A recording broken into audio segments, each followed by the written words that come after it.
Halo, Assalamualaikum warahmatullahi wabarakatuh. Selamat pagi, anak-anak hebat, sahabat referensi belajar. Bagaimana kabar anak-anak? Semoga kalian selalu sehat, tetap ceria, dan juga tetap semangat. Hari ini, Selasa 27 Juli 2021, kita masih akan melanjutkan pembelajaran di tema 1, subtema 2, pembelajaran yang kedua. Muatan pelajaran hari ini adalah IPA dan juga SBDP. Namun anak-anak, sebelum memulai aktivitas, ada baiknya kita berdoa terlebih dahulu agar pembelajaran pada pagi hari ini dapat berjalan dengan lancar. Anak-anak juga jangan lupa ya, harapan terlebih dahulu agar badan tetap sehat dan tetap fit. Dan yang tidak kalah penting adalah anak-anak harus selalu mencuci tangan sebelum dan sesudah beraktivitas. Mari kita berdoa menurut agama dan kepercayaan masing-masing dimulai. Selesai, mari kita langsung ke inti materi. Ayo mengamati. Di sini terdapat gambar dua anak sedang bermain sepak bola. Nah, amatilah gambar di samping, kemudian jawablah pertanyaan-pertanyaan berikut ini. 1. Kegiatan yang nampak pada gambar di samping adalah nomor 2. Kegiatan di samping termasuk permainan yang menggunakan. Ketiga, tempat yang aman untuk melakukan kegiatan tersebut adalah. Dan keempat, apa saja yang harus dilakukan sebelum melakukan kegiatan tersebut. Ya, isi di buku tulis kalian, nanti diupload di Classroom. Di sini ada teks di bawahnya. Selesai membantu mengemas lada, Benny membantu Pak Anto memanen kol. Hasil panen kali ini sangat bagus, bentuknya bulat dan besar. Alhamdulillah, Benny, hasil panen kali ini sangat bagus, sahut Pak Anto. Benar sekali Pak, bentuknya sudah seperti bola saja. Saya seperti ingin menendangnya saja. Hehehe, tanda Benny. Bisa saja kamu ini Ben, sahut Pak Anto. Kamu senang bermain bola ya? Tanya Pak Anto. Ya, tentu senang Pak. Saya jago menendang, menggiring, dan menerima umpan loh Pak, sahut Benny.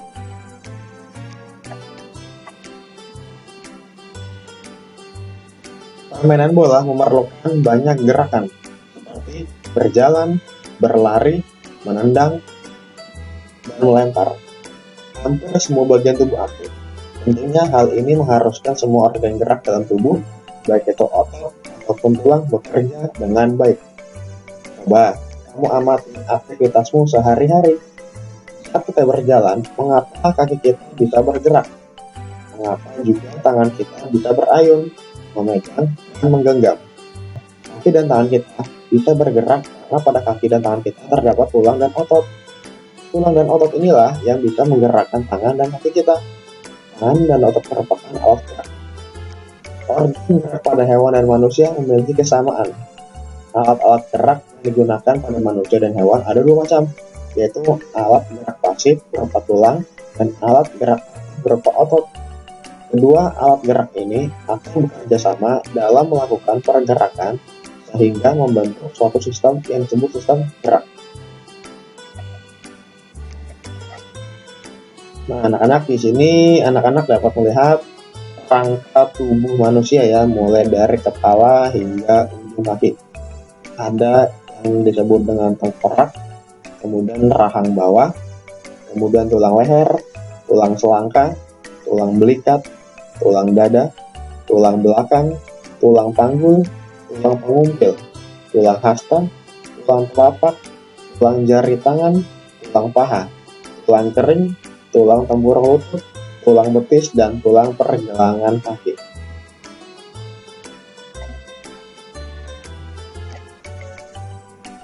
Ayo berlatih.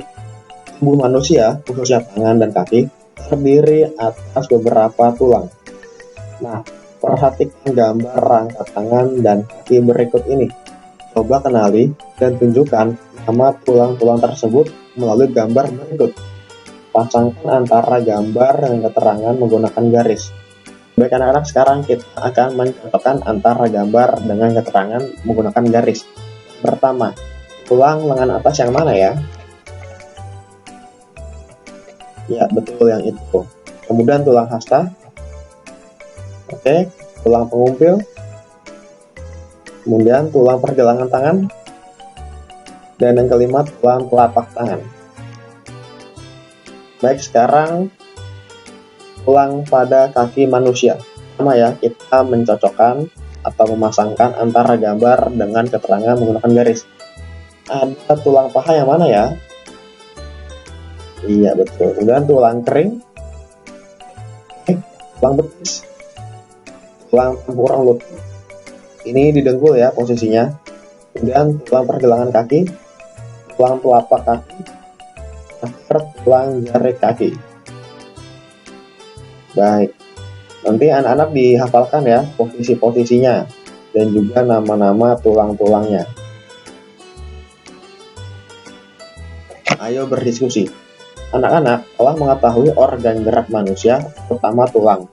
Sekarang diskusikan dengan orang tuamu, saudaramu, atau adik. Fungsi dari masing-masing tulang tersebut.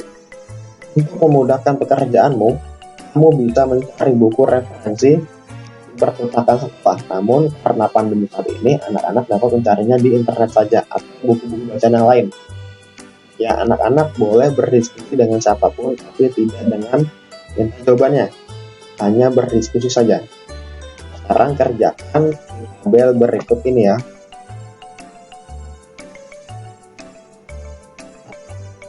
Oke, sebelum kita masuk ke materi berikutnya SBDP, ada bacaan nih. Kita baca dulu bersama-sama ya.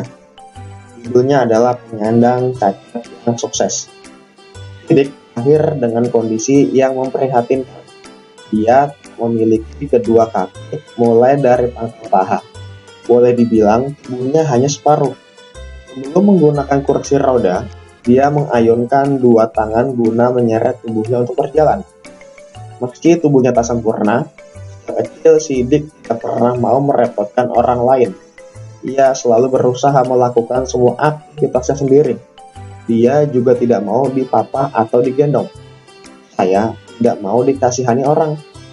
Saya ingin sukses, bukan karena orang kasih kepada saya, tapi karena kerja keras saya. Hanya lugas. Setelah bertahun-tahun bekerja di Yayasan Swap Prasidya Purna, tapi tidak menghasilkan materi berarti, Sidik memilih keluar dan mencari pekerjaan lain.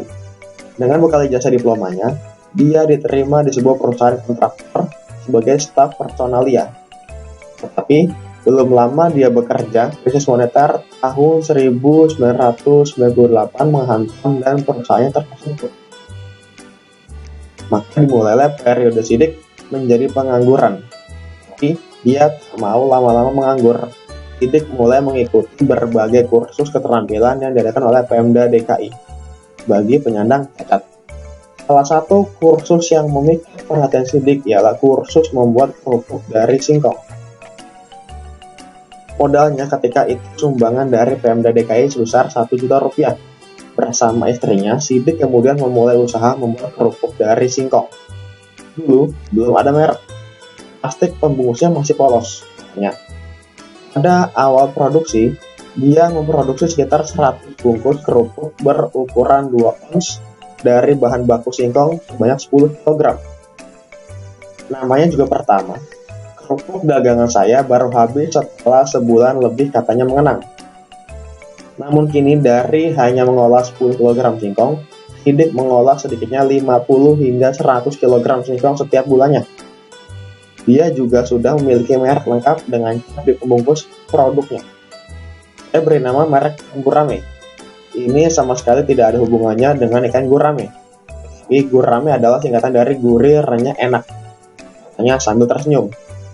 Kalau nanti ada uang lebih, merek ini saya mau patenkan, tambahnya. Untung ada seorang pengusaha lokal yang melihat kegigihan Sidik dan akhirnya menyumbangkan sebuah sepeda motor untuk operasional usaha. Namanya juga tidak punya kaki, saya sempat bingung juga bagaimana mengendarainya. Tetapi Sidik tak kehilangan akal. Dia mendesain motornya agar tuas persneling dapat dioperasikan dengan tangan. Dengan bantuan tukang las, jadilah sebuah motor dengan tongkat besi tambahan yang ditempel di persneling dan injakan rem.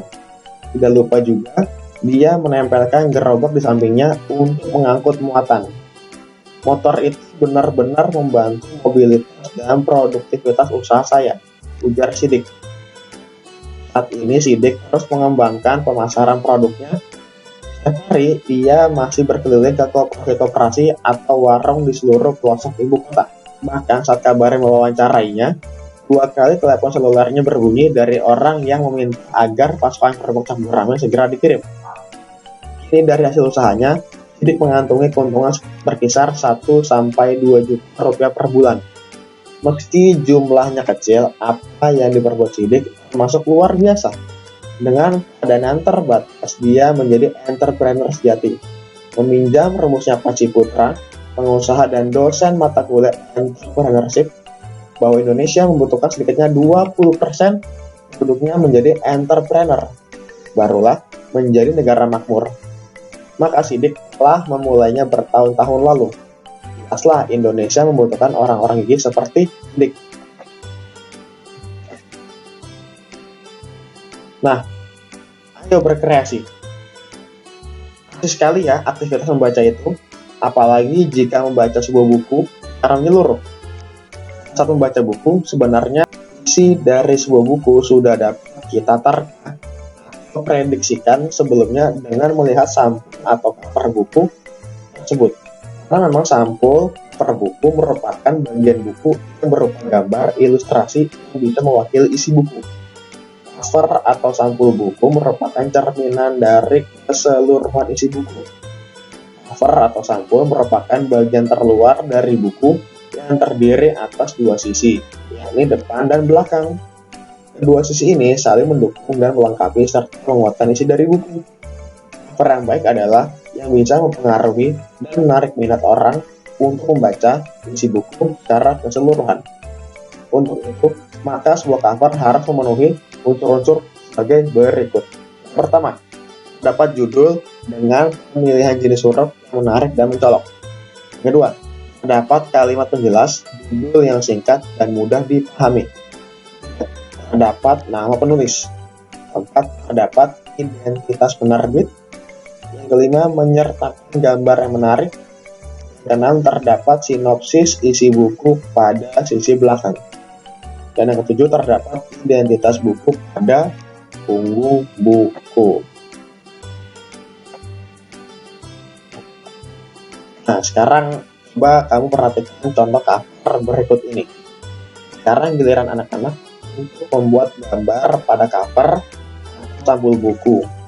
Kamu dapat membuatnya berdasarkan isi bacaan yang berjudul Penyandang Cacat yang Sukses. Baik, cukup sekian materi pada pagi hari ini. Kurang dan lebihnya mohon maaf. Wassalamualaikum warahmatullahi wabarakatuh.